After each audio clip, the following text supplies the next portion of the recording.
Valve has been working on apparently a frame rate estimator. Now, I'm going to say I have not been able to fact check this.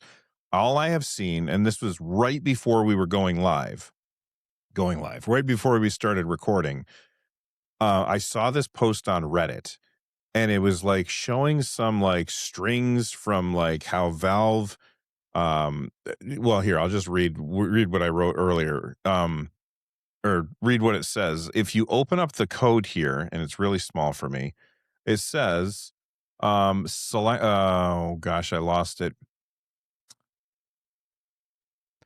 There's one that says, Select an app and a PC config to get a chart of estimated frame rates based on, I don't know why it just moved on me, based on, it closed, based based on the frame frame rates rates of other Steam users.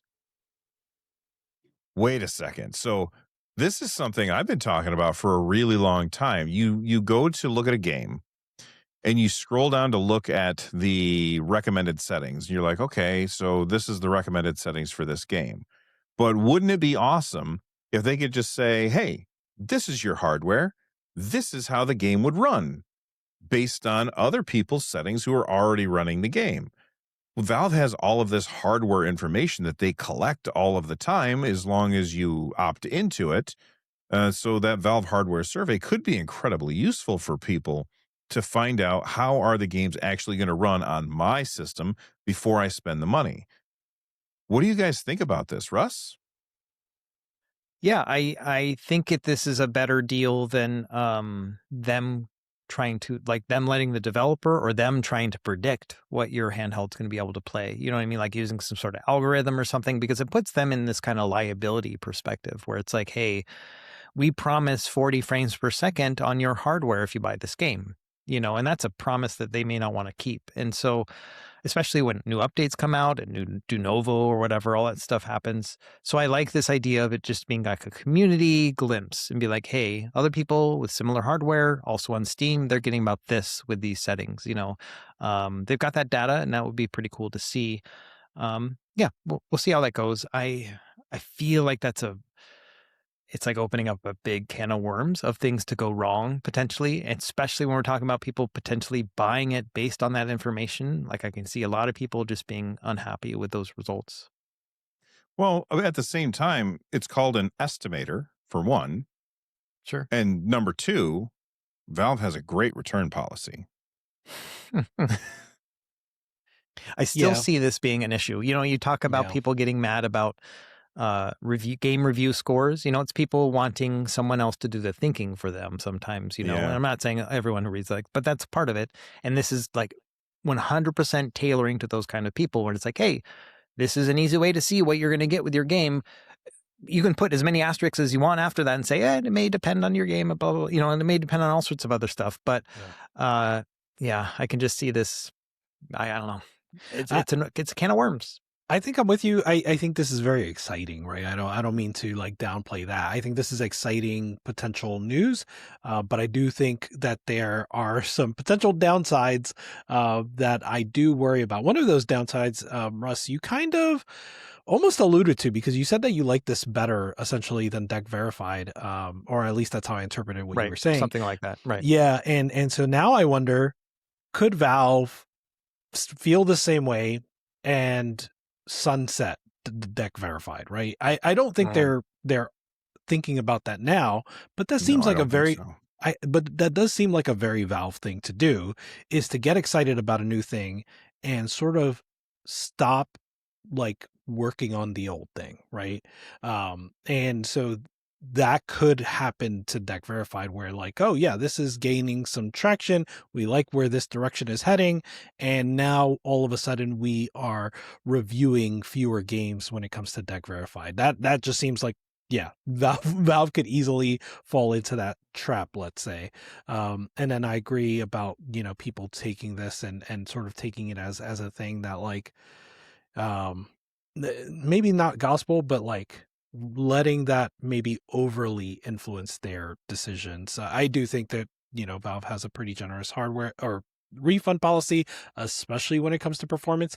Of course, there are times, or most of the time, I would say, when you not run into a performance issue, but most of the time, performance gets worse the further you are in a game, which is a little a bit of a frustrating thing to deal with games like these. But overall, I do think this is very interesting. I think this is I welcome this. I just hope that they do support it well, take in the feedback that they are bound to get, right, from just people at large, and iterate on it. I think it could be a good thing, but they do have to work on it to make sure it is good.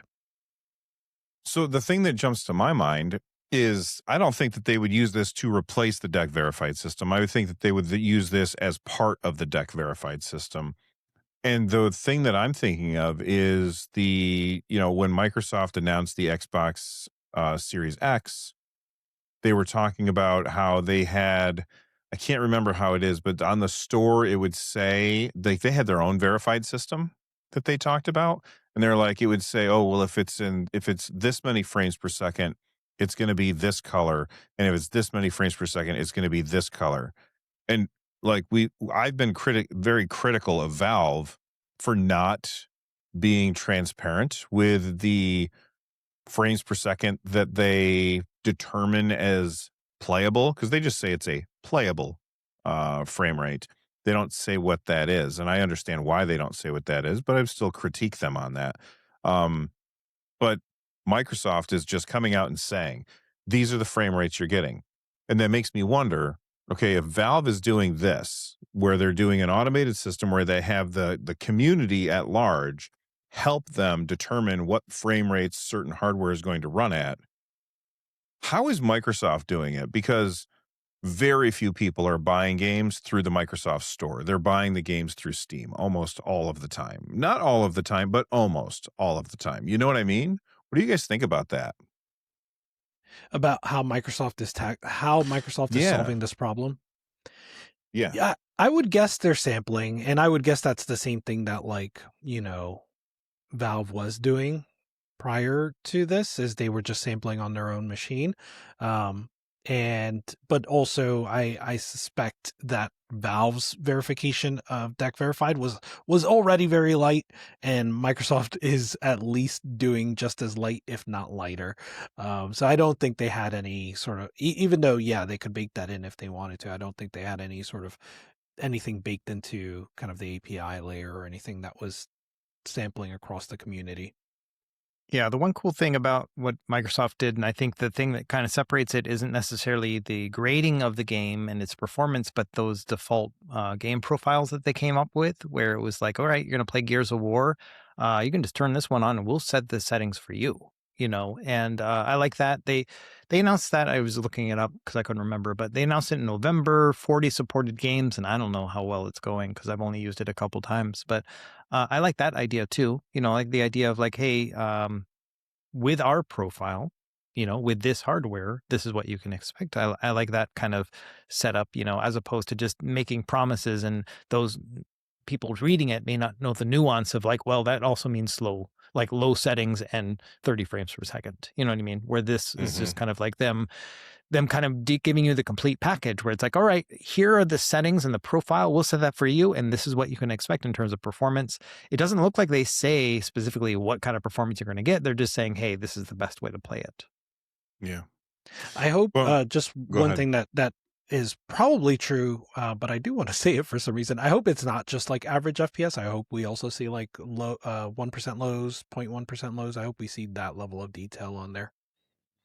There's a lot of people that don't understand what 1% lows and 0.1% lows are. Do you want to just explain that to the audience real quick, Rich? Because I feel like it's something that we see when we do, like people who do benchmarks all the time, like we do, like we know Yeah. what they are. But when people watch benchmarks, I think a lot of times they look at those numbers and they're like, boy, there's a whole lot of bars on this, and I don't know which ones I'm supposed to be paying the most attention to. Yeah. Yeah. So it's entirely possible that a game maintains a pretty high frame rate, and so the average is brought up, let's say. But sometimes you see that it'll just kind of stutter, right? And so what you're seeing, sometimes the stuttering can be a variety of causes, but sometimes that stutter is caused by a spike in frame time, and that is shown as like a really low drop in frame rate, even if it's only for a small amount of time. And the best way to sort of understand when that happens is to look at 1% lows and 0.1% lows, which are basically like a percentile system, right? Like at the lowest 1%, what was my average frame rate? And at the lowest 0.1%, what was my average frame rate? If you have a game that's really consistent in that frame time, that those numbers will be closer to the average. They're obviously going to be lower than the average no matter what, but that band where they're closer to the average just shows that that frame time is more consistent, and so you'll see less of that cause for stuttering. Right. So your goal when you're trying to compare which hardware do I want to play this thing on, your goal is to have your 1% lows and your 0.1% lows to be as close to the average frame rate as possible. The further apart they are, the bigger the stuttering you're getting. Absolutely. All right. And we're going to let us know what you guys think of the Valve's frame rate estimator. I think that this is really cool. Again, we haven't verified this. It's just a picture somebody posted to Reddit. So who knows what that is? This was just a small part of my podcast, the Nerd Nest podcast. And if you enjoyed it, then do me a favor and click on that like button down below. And if you really enjoyed it, then I think you should check out the link in the description down below the like button. It's going to take you to the full podcast so you can check out the entire conversation and a whole lot more. If that sounds good, I hope to see you over there. Stay rad, and thanks for watching.